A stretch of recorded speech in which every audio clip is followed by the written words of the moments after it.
जय Hind. Clear concept वाला में आज हम जानेंगे मिट्टी से संबंधित महत्वपूर्ण सवालों के बारे में। पहला क्वेश्चन है हमारा, भारतीय कृषि अनुसंधान परिषद के अनुसार भारत में कितने प्रकार की मिट्टी पाई जाती है? तो आईसीएआर के अनुसार भारत में 8 प्रकार की मिट्टी पाई जाती है।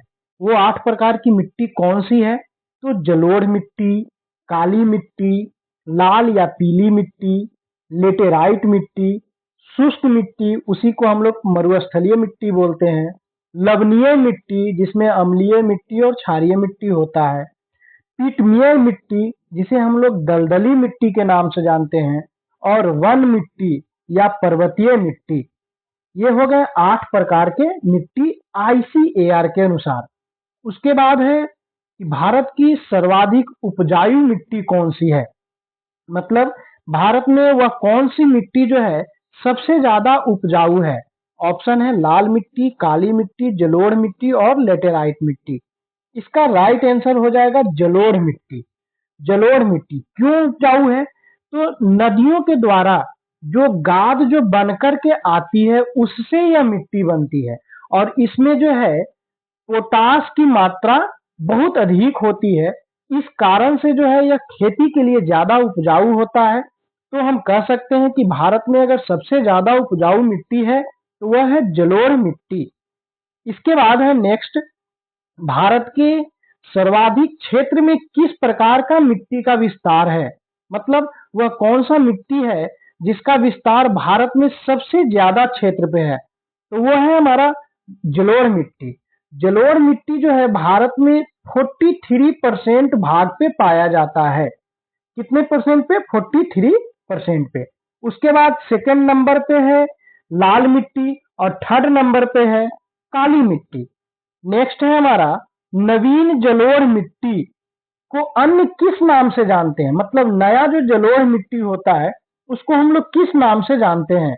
तो उसे जो है हम लोग खादर के नाम से जानते हैं, क्योंकि नदियों के बाढ़ के मैदानी वाली मिट्टी, नदियों से के जो बाढ़, जब नदी में जब बाढ़ आती है तो उस कारण से जो मैदान वाला जो मिट्टी होता है, तो हर साल जो है क्या होता है, नया नया पट्टी बन जाता है, नया नया मिट्टी का पट्टी या परत बन जाता है, जिसे हम लोग खादर के नाम से जानते हैं। यह मिट्टी क्या होता है? बहुत ही ज्यादा उपजाऊ होता है। उसके बाद है नेक्स्ट कि पुरानी जलोढ़ मिट्टी को अन्य किस नाम से जानते हैं? अभी हमने जाना नई जलोढ़ मिट्टी जिसे हम लोग खादर के नाम से जानते हैं, और यहाँ पुरानी जलोढ़ मिट्टी के बारे में बोल रहा है, तो यह जो है बांगर कहलाता है। क्या कहलाता है? बांगर कहलाता है। यह जो है नदियों के बाढ़ क्षेत्र से ऊंचे स्थान पे पाया जाता है। कहाँ? ऊंचे स्थान पे पाया जाता है। इसे हम लोग बांगर कहते हैं। इसमें जो है क्या, कंकड़ कंकड़ जो है ज्यादा पाया जाता है। कैल्शियम कार्बोनेट की ग्रंथियां इसमें पाई जाती है। यह जो है क्या होता है कि जलोढ़ मिट्टी, जो नई जलोढ़ मिट्टी जिसे हम खादर कहते हैं, उससे थोड़ा कम उपजाऊ होता है ये।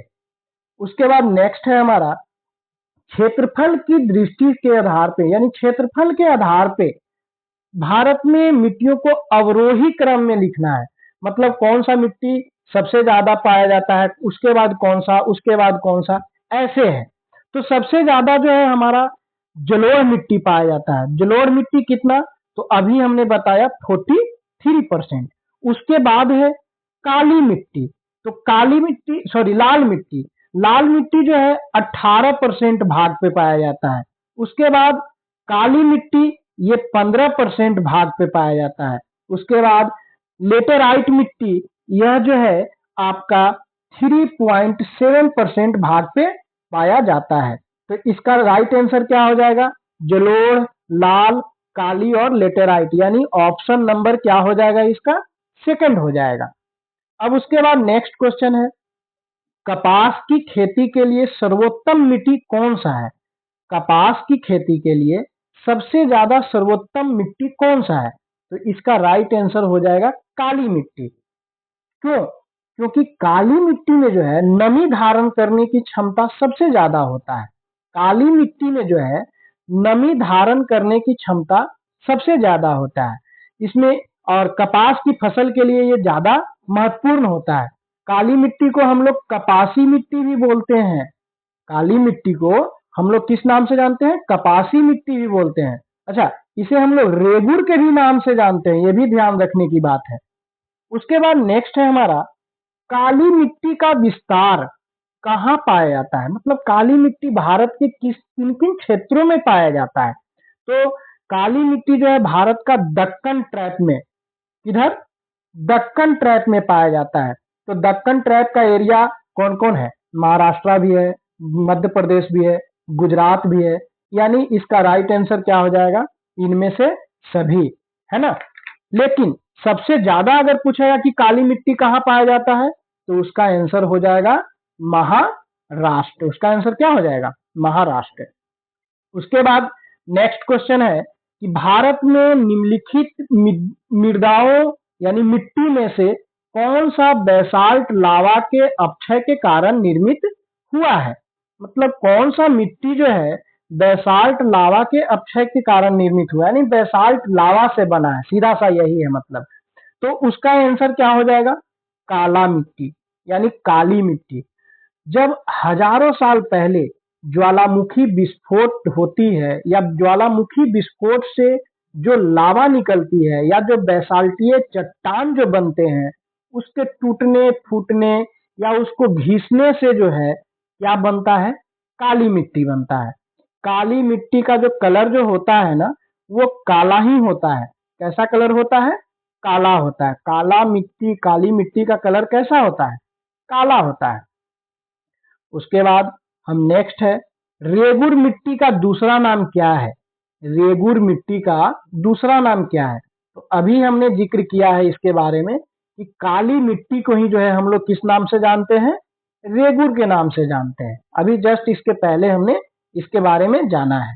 उसके बाद नेक्स्ट है हमारा, मिट्टी की अम्लता को कम करने के लिए उसमें क्या मिलाया जाता है? बहुत ही इंपॉर्टेंट क्वेश्चन है ये।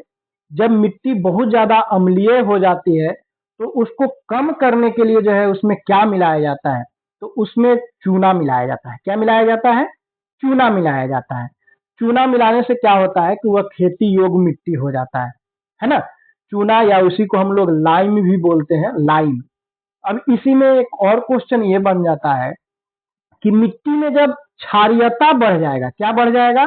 जब मिट्टी में क्षारीयता बढ़ जाएगा यानी मिट्टी जब ज्यादा क्षारीय हो जाएगा, तब उसमें क्या मिलाएंगे भाई? तो उसमें जो है हम लोग जिप्सम मिलाते हैं। क्या मिलाते हैं? जिप्सम मिलाते हैं।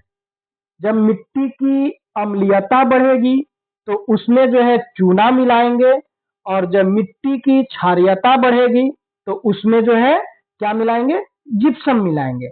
इस तरह से हमने ये जाना कि मिट्टी की अम्लीयता और क्षारीयता कम होने पर या ज्यादा होने पर क्या किया जाता है।